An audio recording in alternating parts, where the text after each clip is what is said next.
Mendekati Hari Raya Idul Fitri atau Lebaran, produsen kue kering khas Hari Raya pastinya bakalan sibuk mengejar target untuk memenuhi pesanan para pelanggannya.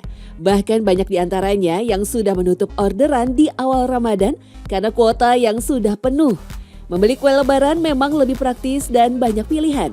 Namun banyak juga loh kaum emak-emak yang memilih untuk membuat kue sendiri sebagai bagian dari memeriahkan tradisi Hari Lebaran. Jenis kue yang dibuat tentunya beraneka jenis, namun satu di antaranya yang melegenda adalah kue nastar, kue dengan isian selai nanas, favorit sejuta umat. Suka banget, putri salju, terus terutama sih kue nastar gitu. Karena manis, terus dalamnya itu kan isinya selai nanas. Itu manis-manis gimana gitu kayak bikin ketagihan. Oh, nastar, ya suka-suka. Karena manis, terus kalau sekali dimakan itu kan kayak ada dingin-dinginnya, ya nggak sih?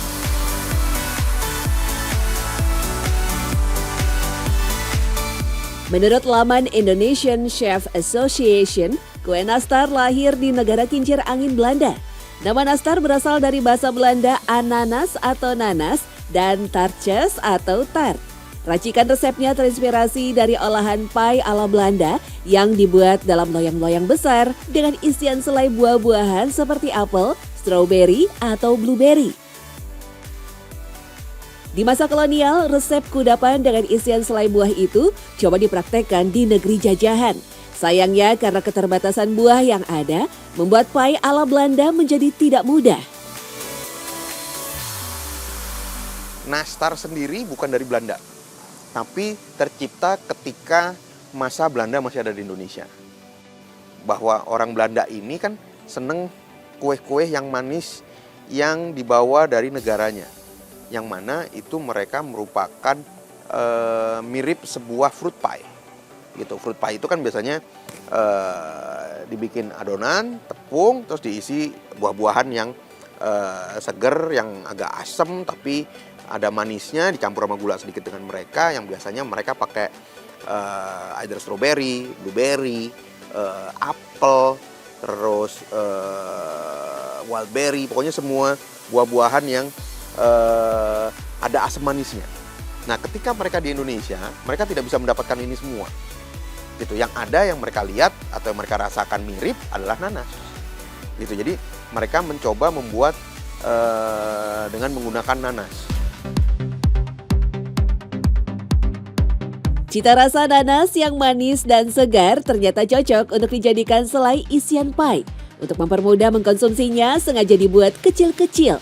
Berbeda dengan pie Belanda yang umumnya ekstra besar. Pada masa awal kemunculannya di Nusantara, nastar hanya disajikan saat perayaan besar saja. Bahkan hanya lidah-lidah bangsawan atau priayi yang bisa menikmati kelezatan nastar. Kalau saya sih bilangnya itu sebagai kue, karena kalau dari asal mula katanya itu sebagai ananas yang artinya nanas dan tart. Jadi dibilangnya nastar. Jadi kue nanas. Jadi bukan kue kering sebenarnya. Dan sifat juga makannya pun juga dia basah dengan selai nanas di dalamnya, bukan seperti kue kering pada umumnya ya. Kalau kue kering pada umumnya yang kalau misalnya pakai topping-topping yang agak basah pun juga biasanya sedikit. Tapi kalau nanas ini kan dia biasanya banyak. Karena kuatnya interaksi antara orang Belanda dengan kaum pribumi, lama-kelamaan ada banyak budaya Eropa yang menjadi bagian dari budaya Indonesia. Hal ini terbukti dari banyaknya ragam kuliner kita yang bahkan tidak menggunakan nama Indonesia, seperti nastar atau kastengel. Nastar terbuat dari campuran adonan terigu, mentega, gula, dan telur. Biasanya berbentuk bulat, dengan tambahan cengkeh atau kismis pada bagian atasnya, yang menjadi simbol status sosial di masa lalu. Karena cengkeh dulu mahal sekali. Jadi ketika orang dikasih nastar dengan ada cengkeh di atasnya satu, itu menunjukkan strata sosialnya. Wah, ini orang kaya nih. Gitu. Jadi lebih buat jualan seperti itu gitu. Pokoknya buat kalau ngasih orang apa segala macam, jadi ada nilai mungkin nilai kesombongan ya. Jadi mau nilai buat gue lebih kaya nih dari lo karena gue ngasihnya dengan menggunakan cengkeh misalnya seperti itu. Sejak mengenal kue kering dari Eropa, rakyat pribumi mulai terpengaruh budaya kuliner Belanda yang mengalami perubahan selera. Kudapan seperti nastar lalu menjadi makanan yang bergengsi dan digemari. Seiring perubahan zaman dan meningkatnya perekonomian masyarakat Indonesia pasca kemerdekaan, nastar yang awalnya hanya bisa dinikmati kalangan tertentu, kemudian menjadi kue favorit semua orang. Apalagi selain rasanya enak, nastar juga lebih awet jika dibandingkan dengan kue tradisional. Nastar kemudian menjadi kudapan istimewa yang menghiasi meja di hari raya.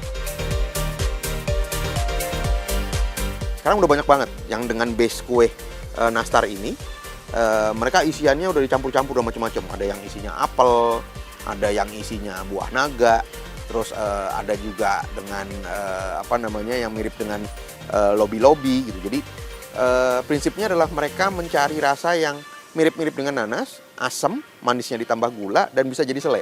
Nah, itu dibikin kue yang seperti dengan nastar. Tapi isiannya pun sudah macam-macam. Tapi kalau misalnya dibilang sebagai nastar lobi-lobi, itu saya nggak setuju. Karena nastar itu harus nanas. Jadi harus dibilang sebagai kue lobi-lobi, misalnya kayak gitu. Tapi sebenarnya konsepnya adalah si nastar. Tapi jangan pernah bilang nastar dengan isian yang lain, karena itu menyalahi aturan seharusnya. Keberadaan kue nastar sejatinya tak hanya lekat dengan tradisi hari Lebaran saja. Nastar juga menjadi sajian spesial di hari Natal dan perayaan Imlek etnis Tionghoa. Dalam bahasa Hokkien, nastar disebut dengan onglai atau buah pir emas. Warnanya yang kuning keemasan dianggap sebagai simbol kemakmuran. Sementara lembut dan manisnya selain nanas melambangkan keberlimpahan rezeki. Jadi bukan cuma Lebaran, Imlek, atau Natal. Kadang-kala kalau misalnya di Bali pun, kalau hari raya besar pun, misalnya Galungan gitu ya, ini suka ada juga kue-kue. Atau perayaan-perayaan agama lain, atau perayaan secara tradisi keluarga, atau tradisi suku gitu ya. Makanan-makanan yang dianggap sebagai makanan-makanan perayaan biasanya keluar. Sebenarnya kalau filosofi uniknya itu adalah lebih di Imlek ya, bukan di Lebaran dan Natal. Kalau di Imlek itu dia dibuat sebagai posisi sebagai kue keberuntungan pada saat Imlek. Membuat nastar sebenarnya tidak terlalu sulit, hanya saja perlu memperhatikan prosesnya dengan seksama. Karena proses membuat selai nanas bisa dibilang gampang-gampang susah. Begitupun dengan kulit adonannya. Pilih nanas yang manis tapi yang tidak berair. Misalnya saja nanas Blitar, nanas Palembang, atau nanas madu. Jangan pilih nanas yang terlalu matang ya, karena akan berpengaruh pada tekstur dan rasanya. Sebenarnya kalau dikerjain sih nggak ada yang sulit ya, gampang kok semua. Cuman emang diantara semua cookies itu yang paling ribet emang nastar. Tapi karena yang paling laku ya jadi dikerjain lah tetap gitu ya. Karena nastar itu kan prosesnya lama. Satu harus selainya dulu, terus adonannya, terus diolesnya harus 2 kali dioles gitu. Nggak susah sih, cuman agak ribet aja. Menyajikan nastar di hari raya Lebaran kini menjadi bagian penting dari tradisi umat Muslim Indonesia. Nastar bak hidangan wajib penghias meja untuk memuliakan para tamu yang datang untuk bersilaturahmi dan bermaaf-maafan. Tak aneh jika gurih legitnya nastar terus diburu dan menghasilkan banyak cuan bagi para pembuatnya.